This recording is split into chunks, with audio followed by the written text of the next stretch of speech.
Om Swastiastu.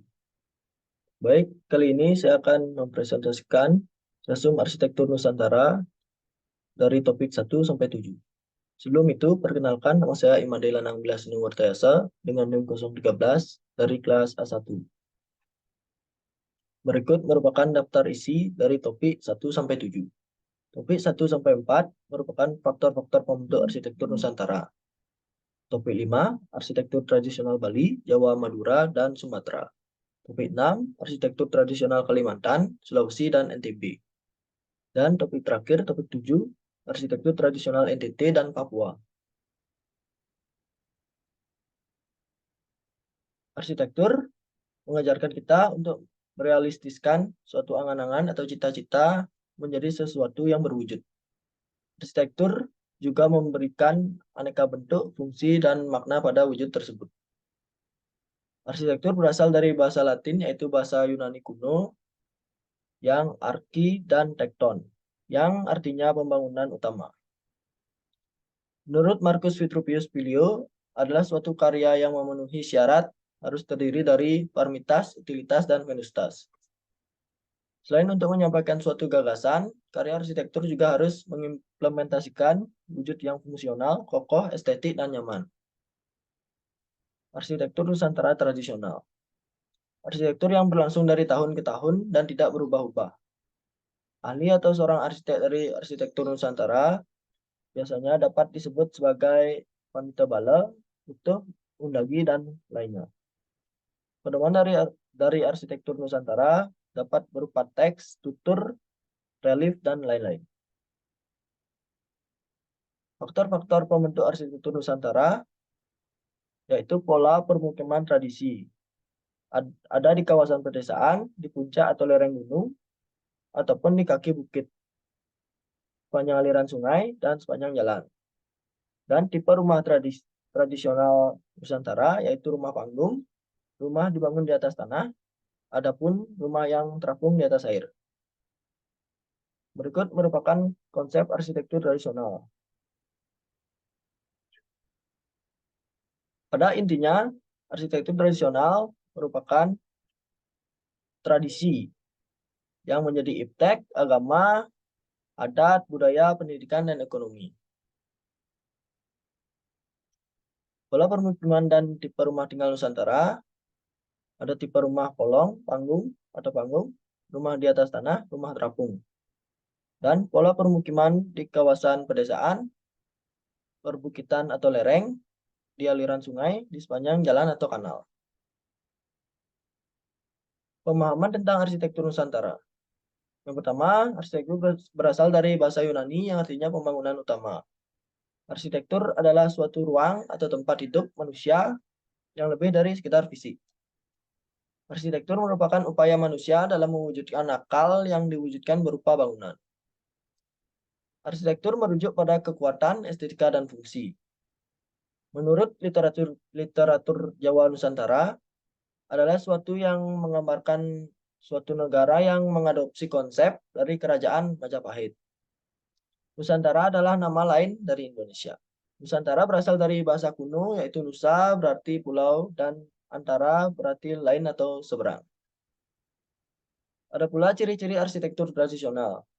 Yang pertama memiliki tritisan yang lebar, terbangun sebagian besar dari kayu. Memiliki kolong atau panggung, terdapat sambungan dengan tali, ikat, pasak, paku kayu, atau bambu. Menggunakan sendi atau umpak. Mudah dibongkar dan dipasang kembali. Dan terakhir rumah sebagai perlambangan. Arsitektur pada Pulau Bali merupakan sebuah wadah kehidupan masyarakat Bali yang berkembang turun-temurun dengan aturan Asta Kasala Kasali, Asta Bumi, Brahmakerti, dan lain-lain. Style Bali Utara, Selatan, Badung, dan Gianyar, acuan Sangga Mandala merupakan acuan mutlak dalam arsitektur tradisional Bali. Triangga merupakan sistem pembagian zona atau area dalam perencanaan arsitektur tradisional Bali. Ukuran dimensi rumah arsitektur Bali memiliki ciri khas yang disebut sikut sata. Adalah, menurut Pak Prof, lebih kepada berkaitan dengan anggota pada perumahan jadi sikut sata. Merupakan jumlah selain itu menurut Pak Prof, luasan bangunan bisa lahir dari rai atau sake. Dan ada pula arsitektur Pulau Jawa, memiliki konstruksi yang banyak menggunakan kayu-kayu jati, selain itu ornamen. Pintu memiliki semaan dengan arsitektur Bali, menurut Pak Prof. Arsitektur juga dapat sebagai alat nomor satu. Arsitektur Jawa memiliki candi yang sangat banyak. Rumah tinggal arsitektur Jawa merupakan sebuah pendopo. Selain itu, terdapat gerbang sendang dur merupakan tanda awal arsitektur Jawa Islam. Ada pula arsitektur pada Pulau Sumatera, memiliki kesamaan di Mesir. Makam dijadikan karya arsitektur, makam batu atau lembah pesamah. Dan jenis-jenis arsitektur Pulau Sumatera, ada rumah Nias, merupakan rumah tradisional yang di luar Pulau Sumatera yang menggunakan bahan alami seperti kayu. Ada pula mentawai rumah panjang, menyerupai rumah yang disambung-sambung. Rumah gadang atau rumah minggang memiliki bentuk atap yang menarik yang menyerupai tanduk kerbau. Dan ada juga Batak Toba Sumut, rumah adat yang memiliki atap menyerupai perahu. Ada Batak Simalungun, memiliki konstruksi menarik di dalam kolomnya yang menggunakan jajaran secara horizontal. Dan yang terakhir, arsitektur Lampung, menggunakan sistem kolong pada rumah adatnya. Dan pada arsitektur Pulau Sulawesi, memiliki 7 suku. Arsitektur Makassar yang kepercayaan kosmologi. Yang kedua, Bajo House memiliki struktur bangunan yang terapung dari permukaan laut. Yang ketiga, arsitektur Toraja memiliki pola pemukiman yang sama dengan di Nias atau Penglipuran. Dan yang keempat, ada arsitektur Manado, memiliki entrance di tengah-tengah dan atap masih menggunakan seng. Yang terakhir, ada arsitektur Gorontalo, memiliki kesamaan dengan arsitektur di Manado, di mana entrance terletak di tengah-tengah. Dan ada pula Pulau Kalimantan.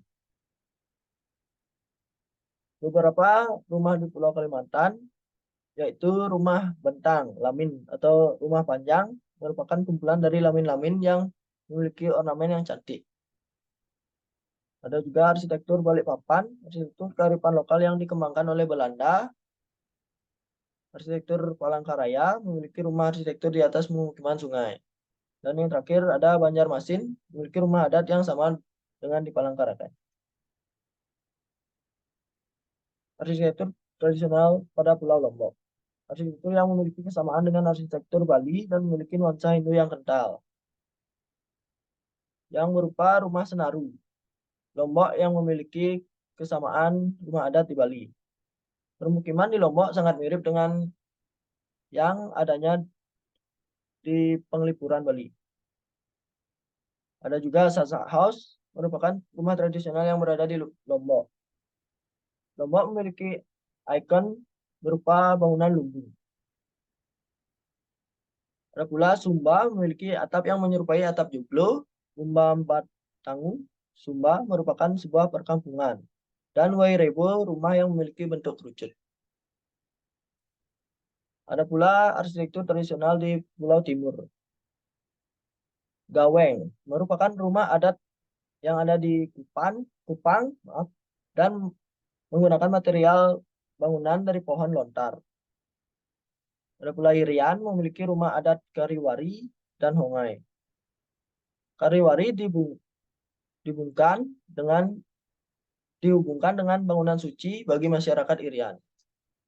Honai, rumah adat yang memiliki bentuk melingkar. Dan Jayapura Beach House memiliki samaan dengan rumah lamin atau Jayapura Beach House terapung.